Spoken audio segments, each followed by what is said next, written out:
Bonjour, practical dreamers. It's Claire from integrallyalive.com. I'm not stressed, but it takes me 2 hours to fall asleep every night. That's what a friend told me a few days ago. And I thought that's very interesting, isn't it? And he was very puzzled by the contrast. Like, I'm not stressed, I know that, but why does it take me so long to fall asleep? And this friend is happy with his life. He's not like anxious. He just has all these thoughts coming up as soon as he gets to bed, like planning the day ahead and this kind of stuff. It's not that he intends to do it. It's just happening every day, every evening. So what struck me that was really interesting, he's mistaking stress and anxiety. He actually didn't really understand what stress was. So I'm going to go over that and give you, of course, a process to help with that, an embodied process, again, simple, effective, like I like them, to help with this. See, the thing is, this friend is not overly worried about his life. He's happy with his life. He's not anxious about his situation. Just has a lot to do. He's a solopreneur, a nomad. So there's always something going on, something to do, not enough hours in the day, maybe a move to plan, or especially today with this COVID situation, it's getting difficult to travel. So there's just a lot in his mind. And he's probably overthinking, which doesn't make him anxious, but sure triggers his nervous system to some kind of unrest. And let's talk about that. What is stress? Stress is a physical response from your nervous system to a stimuli, to stimulus. Stress is a survival mechanism. Stress is actually good in essence. Thanks to stress, we could survive as a species until today. Now, what we call stress often is chronic stress, something that we should, well, because stress normally, this is a stimulus, there is a response, that's over, that's finished, no more stress. In today's lives, what happens is there is a stimulus, there is the beginning of a response, but we cannot really go over it, and it stays in the body. So don't mistake stress for anxiety. You can be totally fine with your life and happy and still have your nervous system activated. Okay, let's talk about the nervous system for 2 minutes. There is, you might know this already, but the nervous system is kind of in two parts, two phases, and they are complementary. There's the parasympathetic nervous system and the sympathetic nervous system. Parasympathetic nervous system has everything to do with, well, we used to call it rest and digest. So everything that is sleeping, digesting, nourishing your body. It's you can think about it as a passive phase. And then there is the sympathetic nervous system, which you can think about as the active phase. And this is the fight and flight and freeze response. That's what gets activated by a stimuli. There is something happening. Ooh, I need to do something about it. I'm getting fired up to do things. So blood going into your muscles, to action, and this kind of stuff. So parasympathetic, sympathetic. Stimuli gets your sympathetic activated, which is basically the base of stress. So no big deal. We need it, again, we need it in our life. We need to have responses to stimuli. So this is a good thing. It becomes a problem when we don't act on it. So when it stays in the head, which is what's happening to my friend. Does it mean he's depressed, he's anxious? No, again, he's perfectly fine. He just has a activated nervous system and he needs to find a way to calm it down, which is good news. What we're going to talk right now. Can you regulate your nervous system? Yes, you can. And it's easy. So I'll tell you a simple and effective process in a minute, but first, I want to talk about the basics. And you probably heard this before, so maybe you were like, nah, duh, I know it. Okay, you know it. Do you do it? That's the biggest question. So the base. Stop doing things that keep you activated before going to bed.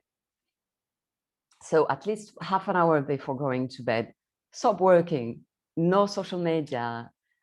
Ideally, stop any screen, lights that sends your nervous system the information that it's day and you need to stay awake. So calm down before going to bed. 1 hour, well, 1 hour is good actually, but at least half an hour before, start calming down. And even better, when you go to bed, first 5 minutes, make kind of breathing meditation. So it's just about breathing deeply for not even 5 minutes. If that feels like, oh my God, it's okay, 5 breaths, and make it 5 breaths. But make the exhalation longer than inhalation. Why? Because inhaling activates your sympathetic nervous system. I need to do something. And that's okay. That exhalation activates your parasympathetic nervous system. And again, I know right now, some of you are like, yeah, this is too simple. Well, this works. It's just physiological. So you can trick your mind state by doing this really simple hack. So why not? Why not try it?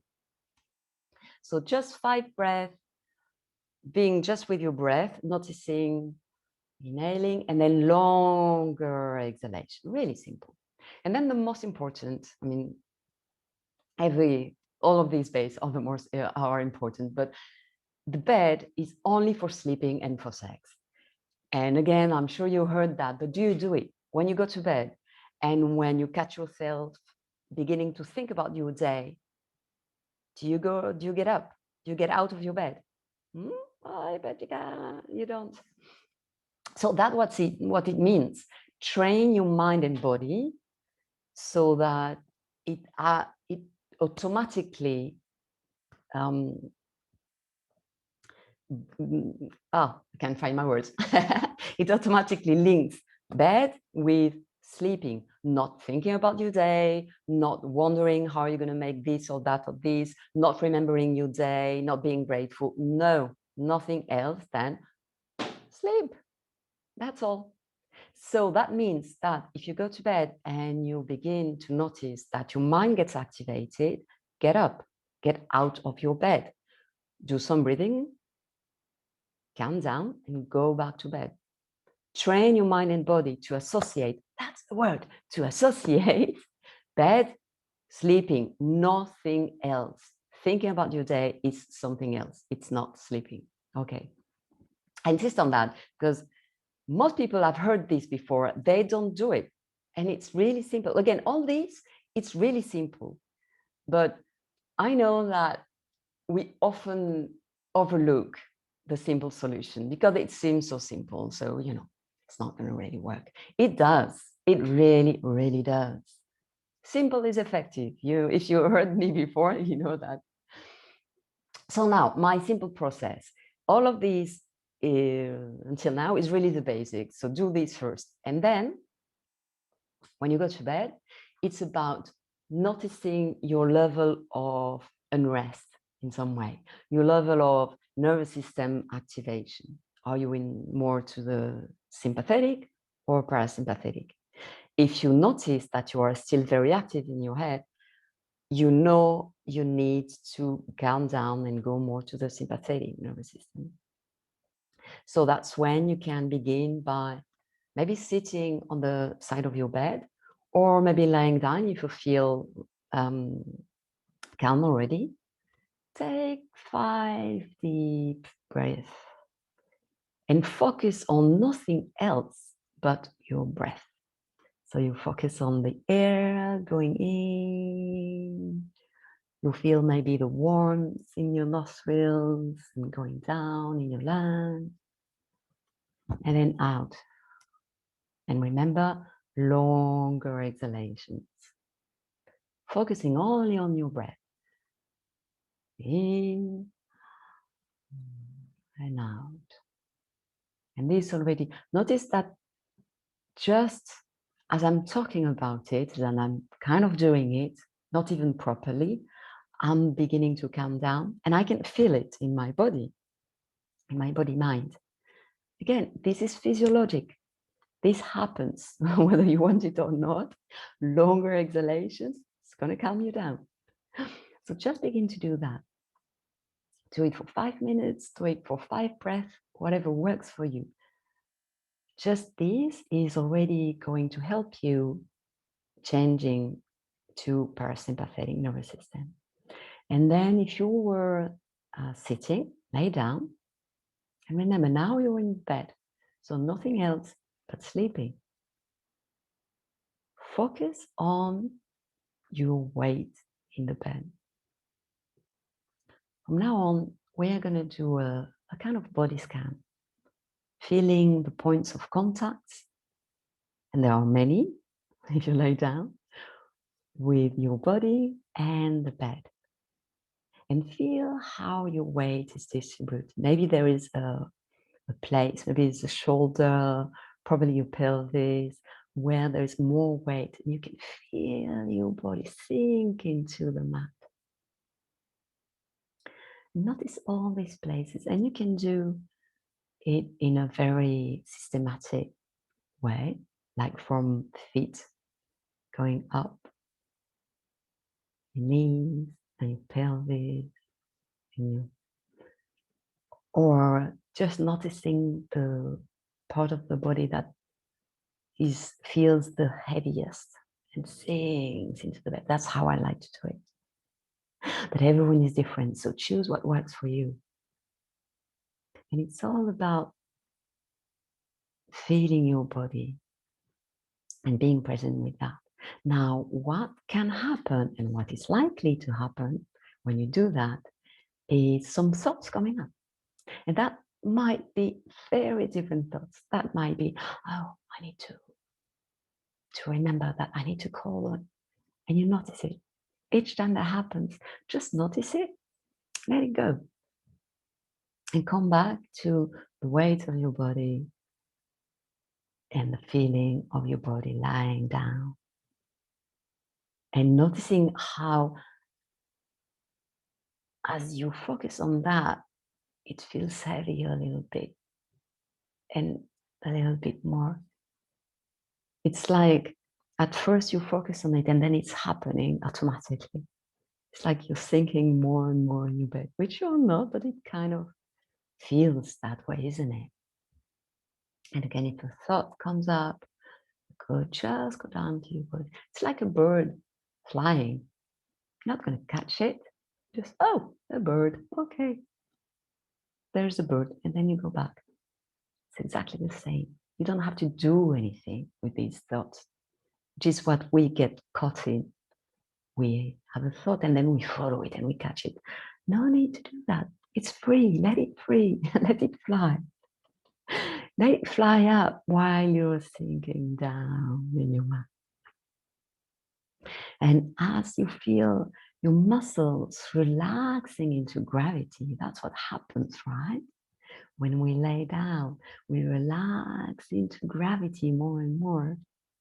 Exactly in the same way, your thoughts can relax into silence more and more.